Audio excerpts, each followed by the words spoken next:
Hi, I'm going to read you The Iron Man, which is a fantastic story, and it's split into 5 chapters. So over 5 days, I'm going to read 1 chapter each day. Okay, it's one of my favourite stories. It's written by a man called Ted Hughes, a great writer. So, The Coming of the Iron Man. The Iron Man came to the top of the cliff. How far had he walked? Nobody knows. Where had he come from? Nobody knows. How was he made? Nobody knows. Taller than a house, the Iron Man stood at the top of a cliff, on the very brink in the darkness. The wind sang through his iron fingers. His great iron head, shaped like a dustbin, but as big as a bedroom, slowly turned to the right, slowly turned to the left. His iron ears turned this way, that way. He was hearing the sea. His eyes, like headlamps, glowed white, then red, then infrared, searching the sea. Never before had the Iron Man seen the sea.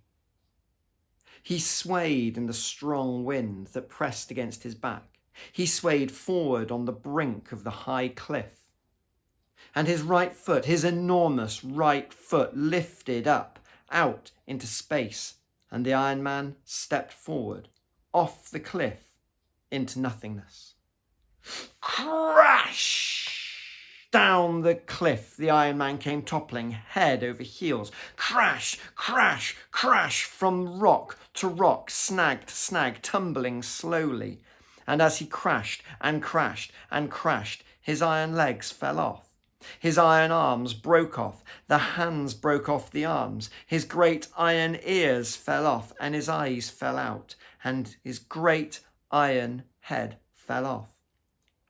All the separate pieces tumbled, scattered, crashing, bumping, clanging down onto the rocky beach far below. A few rocks tumbled with him. Then, silence. Only the sound of the sea chewing away at the edge of the rocky beach, where the bits and pieces of the Iron Man lay scattered far and wide, silent and unmoving. Only one of the iron hands lying beside an old sand-logged, washed-up seaman's boot waved its fingers for a minute like a crab on its back, then lay still.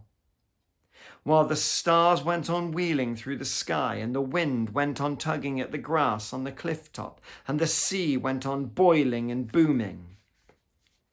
Nobody knew the Iron Man had fallen.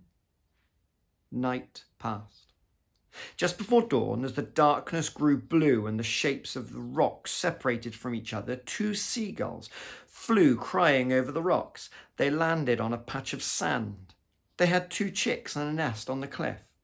And now they were searching for food. One of the seagulls flew up. Ark! He had seen something. He glided low over the sharp rocks. He landed and picked something up, something shiny, round and hard. It was one of the Iron Man's eyes. He brought it back to his mate. They both looked at this strange thing, and the eye looked at them. It rolled from side to side, looking at first one gull and then the other. The gulls, peering at it, thought it was a strange kind of clam, peeping at them from its shell. Then the other gull flew up, wheeled around and landed and picked up something awkward, something heavy. The gull flew low and slowly, dragging the heavy thing. Finally, the gull dropped it beside the eye. This new thing had 5 legs. It moved. The gulls thought it was a strange kind of crab. They thought they had found a strange crab and a strange clam. They did not know they had found the Iron Man's eye and the Iron Man's right hand. But as soon as the eye and the hand got together, the eye looked at the hand. Its light glowed blue. The hand stood up on 3 fingers and its thumb, and craned its forefinger like a long nose. It felt around. It touched the eye. Gleefully, it picked up the eye and tucked it under its middle finger. The eye peered out between the forefinger and the thumb. Now the hand could see. It looked around and it darted and jabbed one of the gulls with its stiffly held finger, then darted at the other and jabbed him. The two gulls flew up into the wind with a frightened cry. Slowly then, the hand crept over the stones, searching. It ran forward suddenly, grabbed something and tugged, but the thing was stuck between two rocks. The thing was one of the Iron Man's arms. At last, the hand left the arm and went scuttling hither and thither among the rocks till it stopped and touched something gently. This thing was the other hand.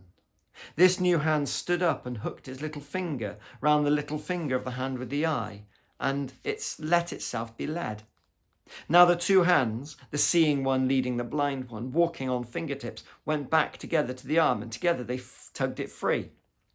The hand with the eye fastened itself onto the wrist of the arm, and the arm stood up and walked on the hand. The other hand clung on behind, and this strange trio went on searching.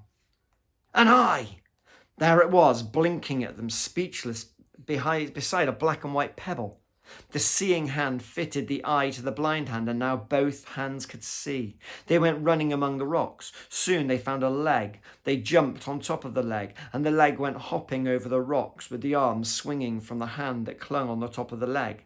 The other hand clung to the top of that hand. The two hands, with their eyes, guided the leg, twisting it this way and that as a rider guides a horse. Soon they found another leg and another arm. Now each hand, with an eye under its palm and an arm dangling from its wrist, rode on a leg separately about the beach. Hop, hop, hop, hop they went, peering among the rocks. One also found an ear, and at the same moment the other found a giant torso.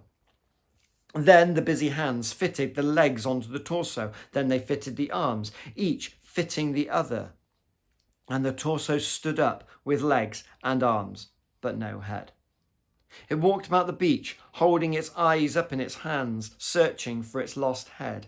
At last, there was the head, eyeless, earless, nested in a heap of red seaweed.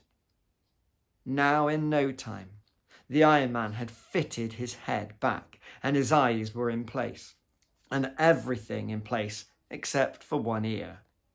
He strode about the beach, searching for his lost ear, as the sun rose over the sea and the day came.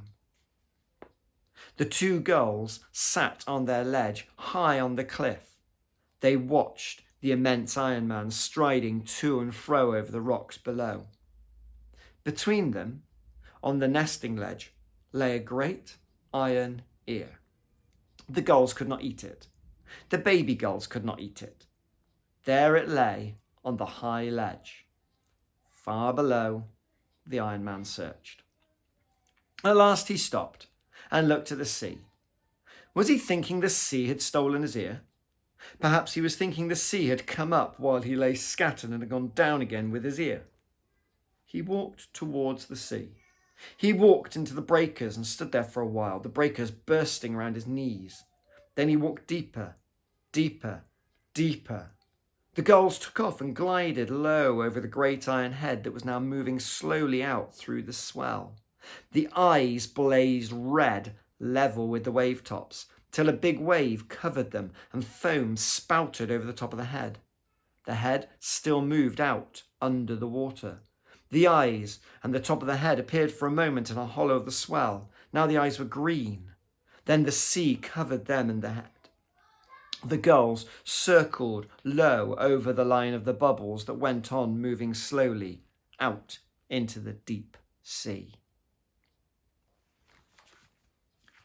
Is that one of the best opening chapters of a book you've ever heard? We have no idea where he came from or why he was there. I'd like you to have a go at thinking about that. On this email, as a document or something, write where you think the Iron Man has come from, why it's there. Because it just walked and stepped off this cliff and then got smashed, and the whole chapter is him rebuilding himself and then walking out to sea. It fascinates me, this. I love it. This book was written, it's not a modern story, you see, it was written in 1968. So it's quite an old story. But it's this idea of this huge Iron Man. Write to me, tell me, write a document, share it with everyone else, either in classroom or through email that can be shared. You've got everyone's email addresses, haven't you? Write to everyone, tell them, where has the Iron Man come from? What's your idea? Why is he here? Why has he fallen off the cliff and smashed? Was he aiming to get out to sea and didn't understand? I love this opening chapter, and now we've got a bit more story to go, and I'll be showing you a new chapter every day. Okay? Cheers, guys.